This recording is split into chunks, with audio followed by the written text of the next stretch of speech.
की नारायणगाव मधलं जे विनोद इंजिनिअरिंग हे आहे दुकान आहे, ते शेतीची अवजारं वगैरे मिळतात. मोटर पंप वगैरे मोठं दुकान आहे. अनेक वर्षापासूनचं ते दुकान आहे. ते पराग अशोक कुमार शाह यांच्याबाबत मी एक व्हिडिओ केला होता. त्याला कारणही तसंच घडलं होतं. ही तर माहिती माझ्याकडे खूप दिवसांपासून होती. तर घटना बी तशीच घडली होती की विधिमंडळामध्ये अधिवेशन सुरू असताना विरोधी पक्षनेते अंबादास दानवे यांनी विधिमंडळामध्ये हा नारायणगावचा हा जो फ्रॉड झालेला होता, तर त्याचा मुद्दा ऐरणीवर आणला होता. त्यानंतर संपूर्ण राज्यभरामध्ये याची चर्चा सुरू झाली का कसं काय नारायणगाव सारख्या एका छोट्या शहरामध्ये इतका कोट्यवधी रुपयाचा, अंबादास दानवेंच्या हजारो कोटीचा उल्लेख केला होता. माझ्या माहितीनुसार तर तो 500 कोटीचा फ्रॉड आहे. तर हे झालं असं की मागच्या व्हिडिओमध्ये मी सांगितल्याप्रमाणे तर हा फ्रॉड जो झालेला आहे, हा नारायणगाव, जुन्नर, मंचर किंवा पुणे जिल्ह्यातला उत्तर पुणे जिल्हा किंवा ठाण्यातला अशा भागा मिळून झालेला आहे. आणि मी सांगितल्याप्रमाणे 500 कोटीपेक्षा जास्त हा फ्रॉड आहे. परंतु याच्यामध्ये हे जे पराग अशोक कुमार शाह जे आहेत, हेच तक्रारदार आहेत. तर झालं असं की पराग अशोक कुमार शाह यांनी 28 डिसेंबर 2024 ला ठाण्यातल्या वर्तकनगर पोलीस स्टेशनमध्ये याबाबतची फिर्याद नोंद केली. त्या फिर्यादीमध्ये ते काय म्हणतायत ते आपण जाणून घेण्यासाठी हा प्रयत्न आहे. आणि आज हा व्हिडिओ करण्यामागचं एक वेगळं कारण आहे.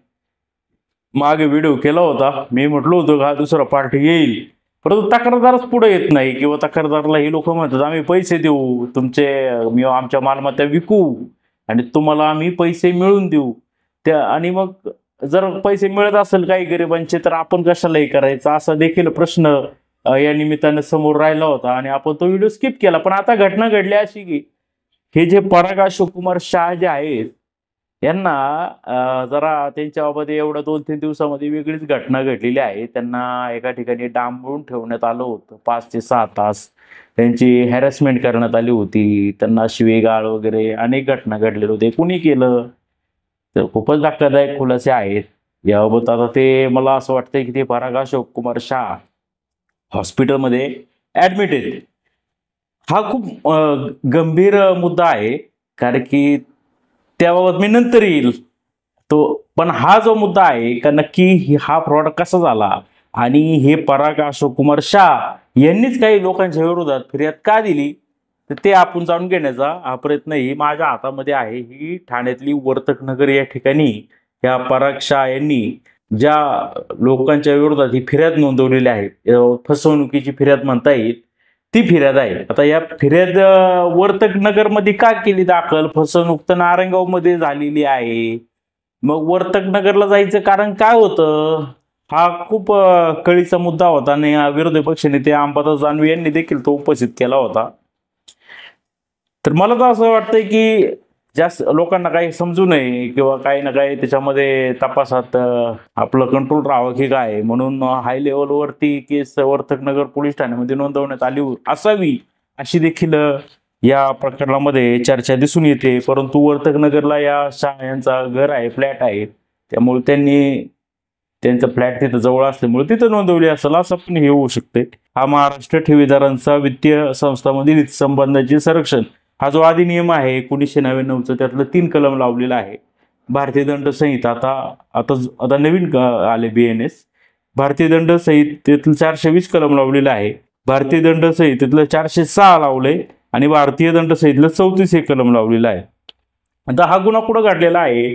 ठाण्यामधल्या हॉटेल फॉर्च्यून आणि हॉटेल आयब ठाणे या ठिकाणी घडलेला आहे. आणि याच्यामध्ये यांनी आरोपी केलेला आहे या पराग अशोक कुमार शाह यांनी. तर त्याच्यामध्ये 1 नंबरला जो मुख्य आरोपी दिसतोय हा जयेश हरिभाई साखरिया उर्फ पटेल. 2 नंबरचा आरोपी आहे सुधीरभाई दलसुखभाई कोठडिया, राजूभाई पांबर, अवनीत पटेल, उमंग कोठडिया आणि 6 नंबरचा आरोपी आहे रंजना कोठडिया.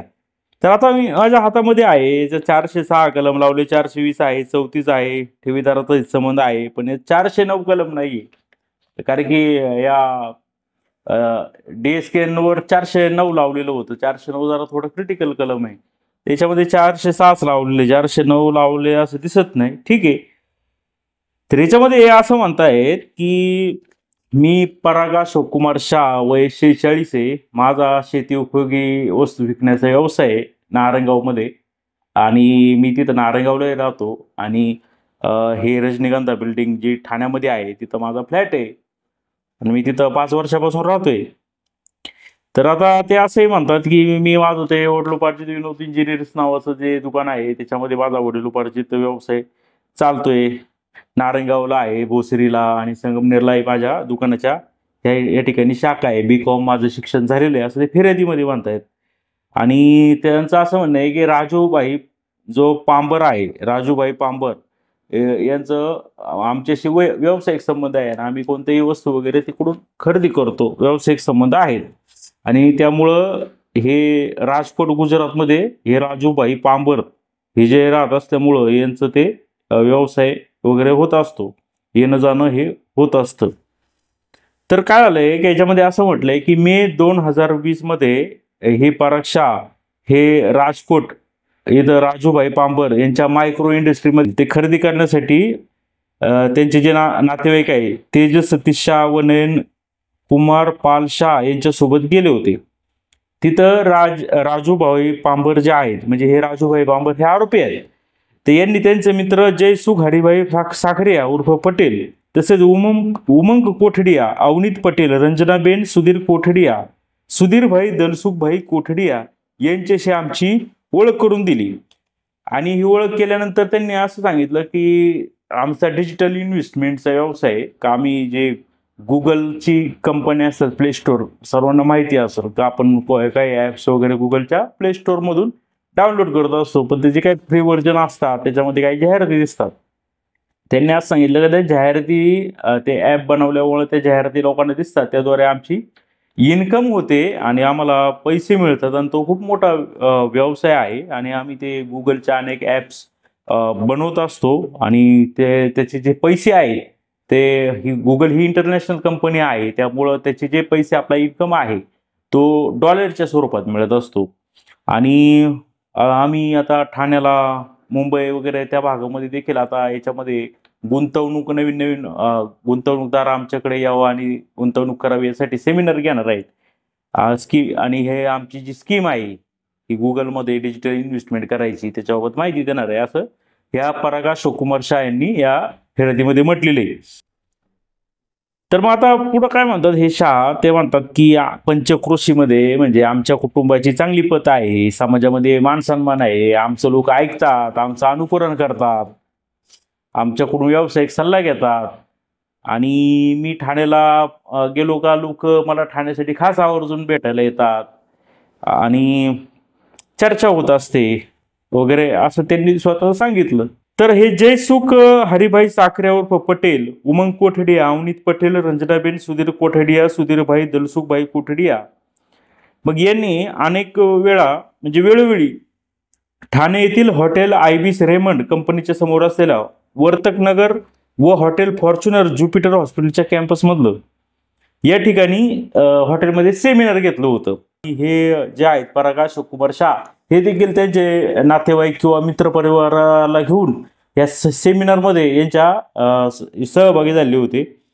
यांना असं सांगितलं की आम्ही हे जे ॲप तयार होतं प्ले स्टोअरवर किंवा काय हे गुगलचं, त्यासाठी गुंतवणूकदारांनी जर आमच्याकडं गुंतवणूक केली तर खाजगी व सरकारी बँकापेक्षा प्रचंड प्रमाणात म्हणजेच 2 ते 10.5% आम्ही त्यांना हमखास मोबदला देतो असं सांगितलं.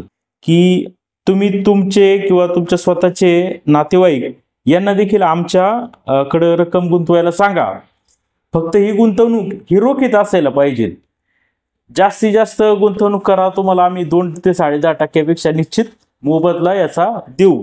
तर याबाबत रोखीत फक्त रक्कम करायची, त्याला त्यांनी उत्तर पण दिलं. याचं कारण म्हणजे असं की ही जी गुगलची इंटरनॅशनल जी एशियामध्ये जी आहे त्याची ब्रँच आहे सिंगापूरला, आणि सिंगापूरला त्या ठिकाणी आपण पैसे ह्याच्यामध्ये गुंतवायचे आहेत.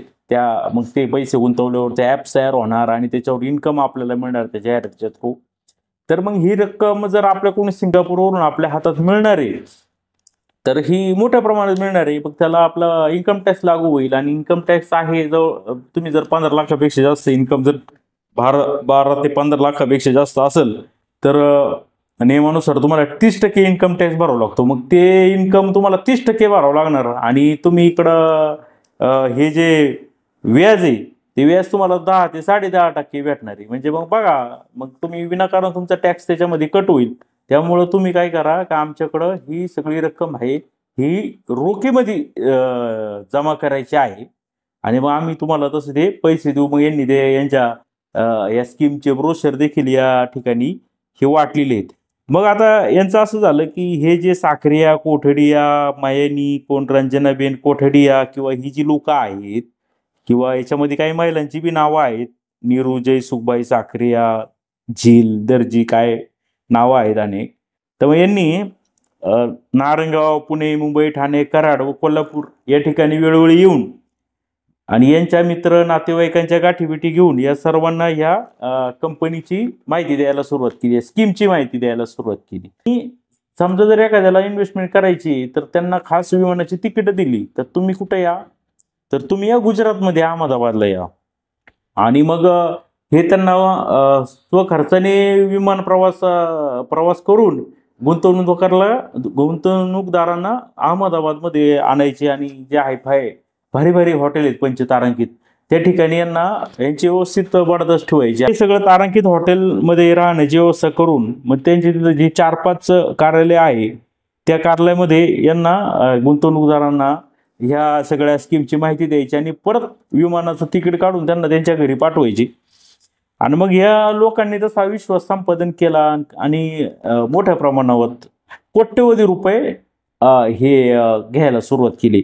तर मग यांनी जे पराग अशोक कुमार शाह आहे हे फिर्यादीत म्हणतायत की मग यांनी माझ्याकडून रोखीमध्ये तसेच बँक ट्रान्सफरद्वारे कोट्यवधी रुपये माझ्याकडून तसेच माझे नातलग मित्रमंडळी यांच्याकडून गोळा केलेले आहे. आणि जर ऑनलाईन पैसे जर स्वीकारताना ते स्वतःच्या तर कधी वेगवेगळ्या लोकांच्या खात्यावर ते पैसे स्वीकारायचे. त्याच्यामध्ये उदाहरण त्यांनी दिलेले Kakadiya, Mainaben, Bharatbai, Sudhirbai Kothadiya, Jaysukhbai, Haribai Sakhariya, Deepak, Kamleshbai, Keshraj, Satish, Chhaganbai Savaliya, Vishwanath, Ashokbai Mahajan, Hetvi construction LLP, Satishbhai, Vinubhai Virani, DK creation, Sanimpara, silver paper industries, Maheshbhai Nagibhai Sakhariya, Virani Maheshbhai, Vinubhai, Rajesh Pravinbhai Doga, Jaydada metallic, Paras Dineshbhai Sorathiya, Geetabahen, Jaydeep bhai Jhalavadiya, Siddhi developers, Varun Patel, क्यूफोन app, DV developers, Patel Alpesh Khodidas, Golviya Alpesh Kumar, Neelkhand builders, Saujitra Pranjal, Jashubhai, त्र्यंबकभाई Parmar, Ritam, Kanubhai Desai, Pravin Kumar, Mansukhbhai Vora, HUF, Bindra construction, Mukesh Harsukhlal Bemani, Kamlesh Vaduriya, Lahuben, Manubhai Savatiya, Khodiyar diamond, Samir Babubhai Savaliya, Gadiya, Jaydeep bhai, Haresh bhai, Rami bhai Chudasama, Suresh Kumar Babubhai Patel, Brijesh Himmatbhai Dhameliya, Santkrupa handloom, Suresh Kumar Babulal Patel, Jignesh Panchal, Mahavir medical, Eurotom E power private limited, Ekta caterers, microbes technology, Darshit Donga, Shiv enterprises, ॲबुल, नेपटून टेक, श्री रुद्राक्ष पॉलियार LLP, Ankit Kumar Patel, Shyam design, Swati Rajendra Shukla, प्रेस्टिजा engineering इत्यादी लोकांची किंवा खातेदारांची नावं होती. यांनी मेन्शन केली की यांना त्यांच्या बँक खात्याद्वारे पैसे हे यांनी स्वीकारले होते. आणि याचं जे काही यादी आहे यादी यांनी या फिर्यादी सोबत जोडलेली असं ते म्हणतायत. आता ही सगळी हे ज्या नावं दिलेली आहेत 5-25 ते या लोकांच्या खात्यावरून हे जे आहे कोठडिया किंवा काय ही जी 6 जण आहेत यांना ते पैसे मिळणार आणि मग ह्याच्यामध्ये हवालामार्फत हे पैसे गुंतवणार असा हा प्रकार होता. तर मग आता हे काय म्हणतात पुढं FIR मध्ये की हे पराग शाह म्हणतात की मी माझ्या कुटुंबाच्या नावे बँक ट्रान्सफरद्वारे स्वतःच गुंतवणूक केली आहे आणि जय साखरे उर्फ पटेल यांनी सांगितलेल्या इसमांच्या जो आहे साखरे तो म्हणला ह्याच्या खात्यावर पाठव तर त्याच्या खात्यावर यांनी रक्कम पाठवली. मग आता समजा एखाद्याचा व्यवहाराचा हिशोब कसा व्हायचा तर मग हे टेलिग्रामने पाठवायच्या बघा ह्या खात्यावर मी पाठवले हे टेलिग्रामद्वारे याचं चॅटिंग व्हायचं. म्हणजे याच्यामध्ये व्हॉट्सअप किंवा काय आहे, यांना व्हॉट्सअपवर डायरेक्ट आपला भारत सरकारचा कंट्रोल आहे किंवा ज्या तर टेलिग्राम ही विदेशी आहे, याच्यामध्ये फारसं हे नाही आहे. त्यामुळे याची चॅटिंग वगैरे हे टेलिग्रामवर होत होती.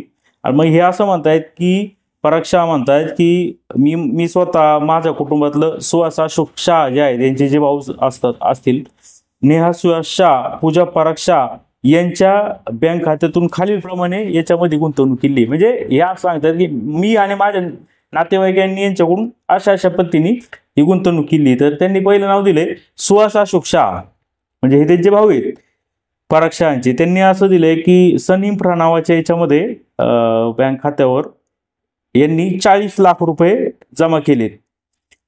नेहा सुहास शाह यांनी त्यांच्या बँक ऑफ महाराष्ट्राच्या खात्यावरून जवळपास 8 जणांच्या खात्यावर हे जवळपास 99 लाख रुपये या नेहा सुहास शाह यांनी सेंड केले होते.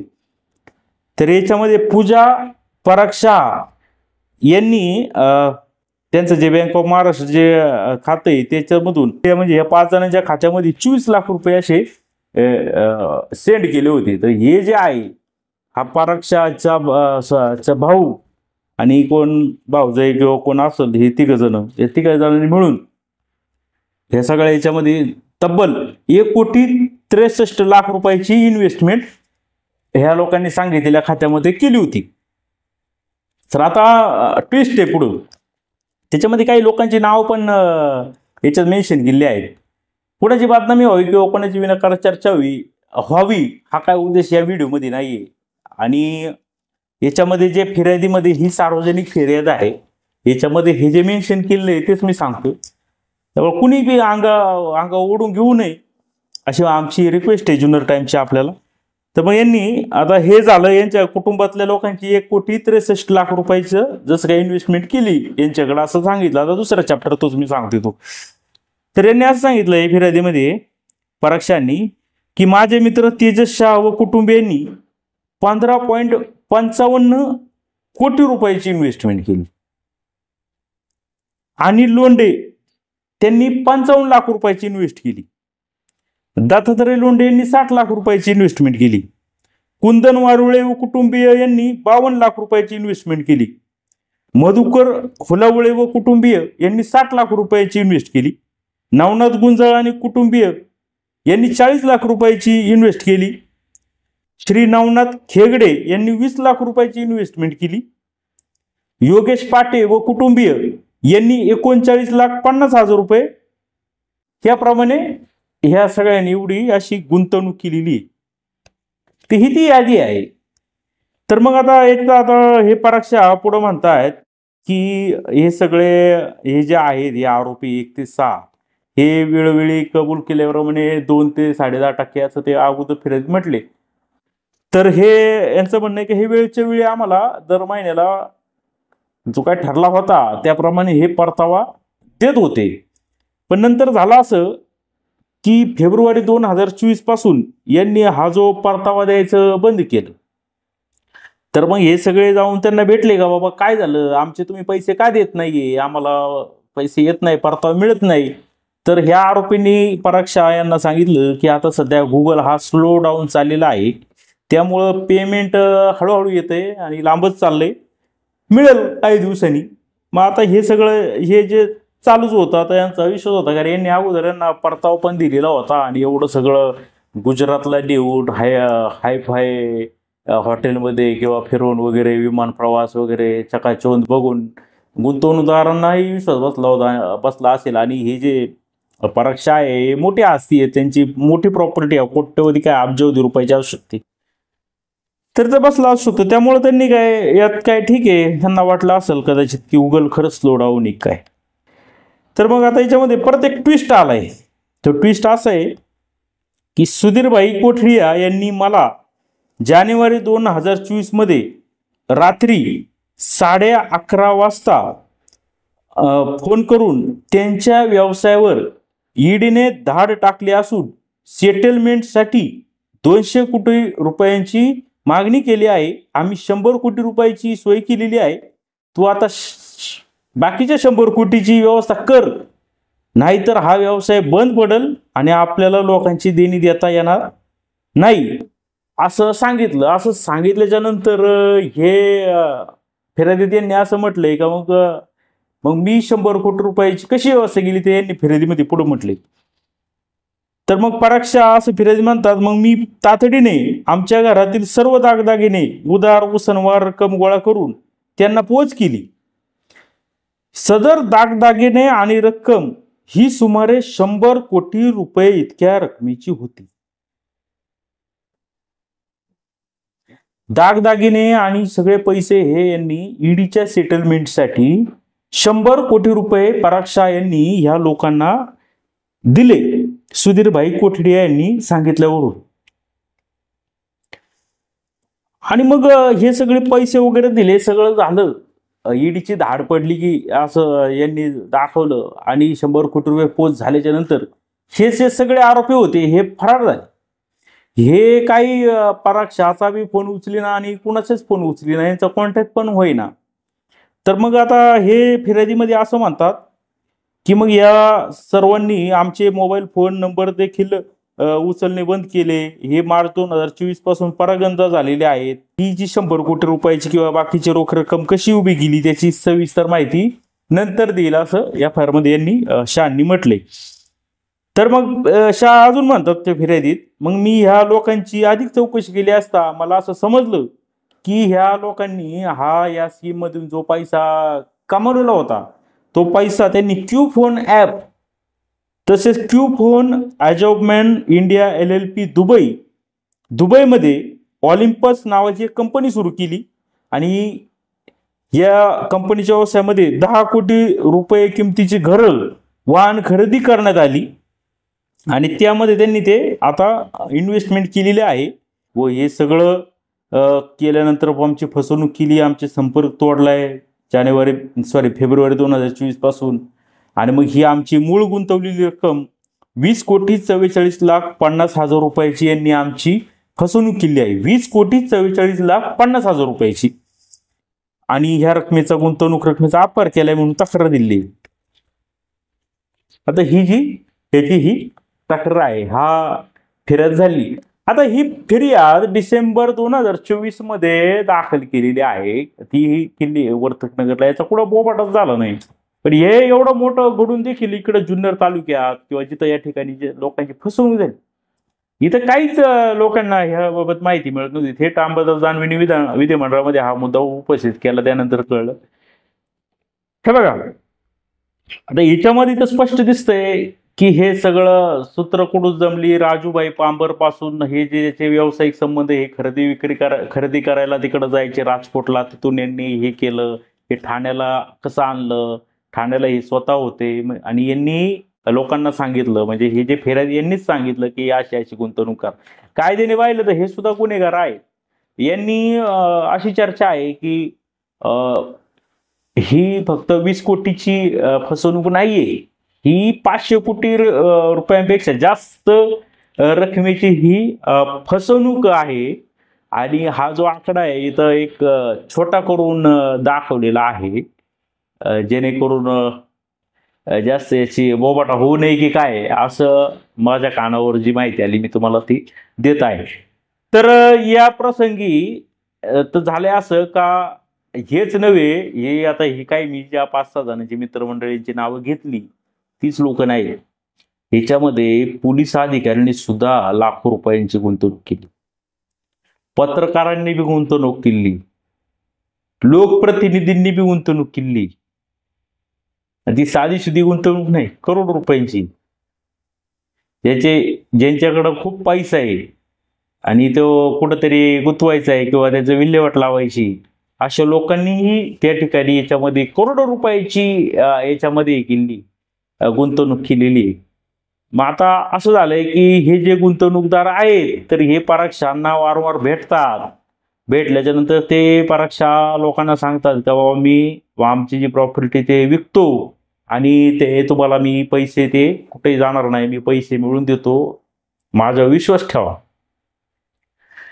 याच्यामध्ये असं आहे का तिथलं गोरगरीब लोकची सुद्धा जे हातावर पोट असेल लोकांनी सुद्धा कर्ज वगैरे काढून जास्त टक्क्याने आपल्याला व्याजदर मिळतोय, ह्या नादानी परतावा मिळतोय, ह्या यांच्याकडे पैसे आणून दिले होते करोडो रुपये. त्याची यादी जर वाचली तर लोकांचे डोळे पांढरे होतील. जर हे जर मी काही लोकांची नावं सांगितली तर ही लोक सुद्धा झोपणार नाही 8-8 दिवस. आणि या लोकांना तक्रार पण करता येत नाही. तर लोक एवढे कोट्यवधी रुपये तुम्ही आणले कुठून असा बी प्रश्न आहे. राजकारणी आहे, पोलीस अधिकारी आहे, मोठमोठ्या पदावरची लोक आहेत, त्यांनी केली ह्याच्यामध्ये, त्यांची आता फसवणूक झाली.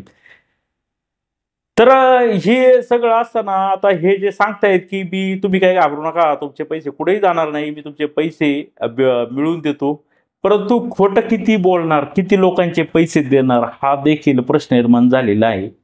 तिथं रोज त्यांच्या मिटिंगा होतात त्या दुकानामध्ये वगैरे, ते सांगतायत. पण आता हा व्हिडिओ करण्यामागचं कारण काय आहे का, मी पाठीमागच हा व्हिडिओ करणार होतो. माझ्याकडे खूप मोठी एक्सेल शीट आहे ते याची कोणाकोणाची, ती पण एका पहिल्या टप्प्यातली, ती दुसरी आहे तिथं अजून मोठी. खूप मोठा हा व्यवहार आहे कोट्यवधी रुपयाच्या स्कॅमचा.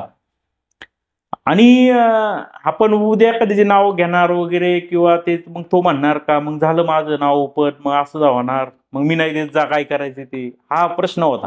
पण आता मला हा व्हिडिओ करण्यामागचं कारण असं आहे की मी सुरुवातीला सांगितलं होतं की एका खूप बड्या राजकीय व्यक्तीने पराक्षाकडं काय कोट्यवधी रुपयाची इन्व्हेस्टमेंट याच्यामध्ये केली होती. आणि हा काय पैसे पराक्षा हे काय पैसे त्या राजकीय यांना देत नाही. मग त्यांनी ते तिथं त्यांच्या बंगल्यावर बोलवलं, त्यांच्यावर काय त्यांची स्पेशल ट्रीटमेंट वापरली आणि ते वारंवार केलं. तर मग पराक्षा यांनी पोलीस स्टेशनला तक्रार दिलेली आहे असं मला माहिती मिळालेली आहे. आणि ते आता ॲडमिट आहेत, एक या शेवाळे हॉस्पिटलमध्ये ॲडमिट आहे. आता कुठंतरी बाहेर हलवली काय असा प्रश्न निर्माण झालाय.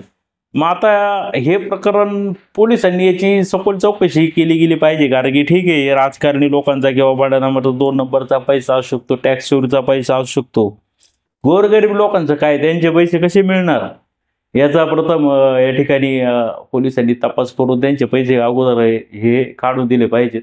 कारण की राजकीय लोकांची किंवा मोठमोठ्या अधिकारी लोकांची खूप पॉवर असते. तर मी तुम्हाला सांगितल्याप्रमाणे ते कसे पण पैसे वसूल करू शकतात, साम दाम दंड भेदानी. पण याच्यामध्ये जे गोरगरीब लोक आहेत ते त्यांचे सगळे, त्यांनी काही लोकांनी दागिने विकलेत, काही काही जमिनी विकल्यात, काही काही सगळं काय काय उसनवारी खर्च काढलेले आहेत, त्यांना पैसे आणून दिलेले आहेत. ह्यांची जी दुकान आहे हे विनोद सेल्स, त्यांच्या कर्मचाऱ्यांकडून बी पैसे घेतलेले. म्हणजे असा जो विषय आहे आणि खूपच भयानक विषय आहे. आणि तुम्हाला आश्चर्य असा धक्का बसेल समजा जर ती डाव कधी जर चुकून काय एक्सपोज झाली तर खूपच म्हणजे तालुक्यात कसं जिल्ह्यामध्ये खळबळ उडेल असा प्रश्न या ठिकाणी निर्माण झालेला आहे. तर त्यांना कसं बसं सोडवलं, काही पत्रकार मित्र गेले होते त्यांचे काही नारायणगावचे, तिथून सोडवलं. पण आता ते ॲडमिट आहेत. तर या प्रकरणी वर्तकनगर पोलीस ठाण्यामध्ये ही फिर्याद न होता किंवा जुन्नर SP ऑफिसला वगैरे या ठिकाणी दाखल व्हायला पाहिजे होती. आणि हा खूपच मोठा विषय आहे. आणि ईडीची सेटलमेंट करून ते 100 कोटी ह्या पराक्षाकडून यांनी घेतले, त्याचा त्या फसवणुकीच्या रकमेत उल्लेखच नाही. यांनी फक्त 20 कोटी दाखवले. बरं ठीक आहे, मग 20 कोटी रुपयाची फसवणूक झाली आणि मग ते फिर्यादीत म्हणता का माझ्याकडून 100 कोटी नेले, मी ते 100 कोटी ऍड का नाही केले. हे मध्ये काहीतरी मोठं हे गुंतलेलं आहे. जसं काय बाबा ते पैसे मी त्यांना दिलेत, ते फरार झालेत, आता मी काय करू, मी आहे ना इथं, मी कुठून देणार तुमचे पैसे, असंही असू शकतो. आणि तसे चर्चा आहेत, काही घटना अशा घडलेल्या आहेत का लोक जे स्वतःच करतात नंतर हात वर करतात, माझा काय संबंध. किंवा पुढच्या ज्या गुंतवणूकदारांना सांगायचं बघा मीच फिर्याद केलेली आहे, आता ते मेन आरोपी दुसरे होते, आता मी काय करू, असं देखील हे व्हावा, समज व्हावा, गैरसमज व्हावा, काय जे असेल ते पटावता यावा, त्यामुळेही फिर्याद केलेली असू शकते. पोलिसांनी काही आरोपी अटक केलेत असं कळतंय, पण किती केलेत, काय केलेत अद्याप ही गोष्ट काय कुठं मीडियामध्ये आली नाही आणि कुठे याची चर्चाही होत नाही. आणि याबाबत पोलिसांनी सखोल तपास करून जे गोरगरीब लोकांचे जे पैसे होते त्यांनी जे हे केले, आता ती लोक गेली तिथं तर ते म्हणतात काय देतो दम काढा, तर किती दिवस दम काढायचा असा प्रश्न निर्माण झालेला आहे. तर त्यांची जी प्रॉपर्टी आहे ते ईडीने खरं मग याच्यामध्ये उडी घेतली पाहिजे. हे प्रॉपर्टी सील करून प्रथम ते गोरगरिबांचे पैसे ते मिळून दिले पाहिजे.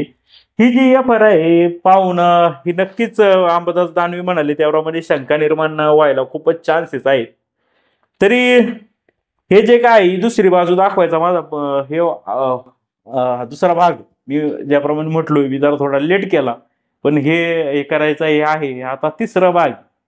कुणी मारलं काय, कोण होते ते राजकीय व्यक्ती किंवा काही ना काही, तो देखील खळबळ उडून देणारा असेलच. कुठेही जाऊ नका, पाहत राहा जुन्नर टाइम जुन्नर.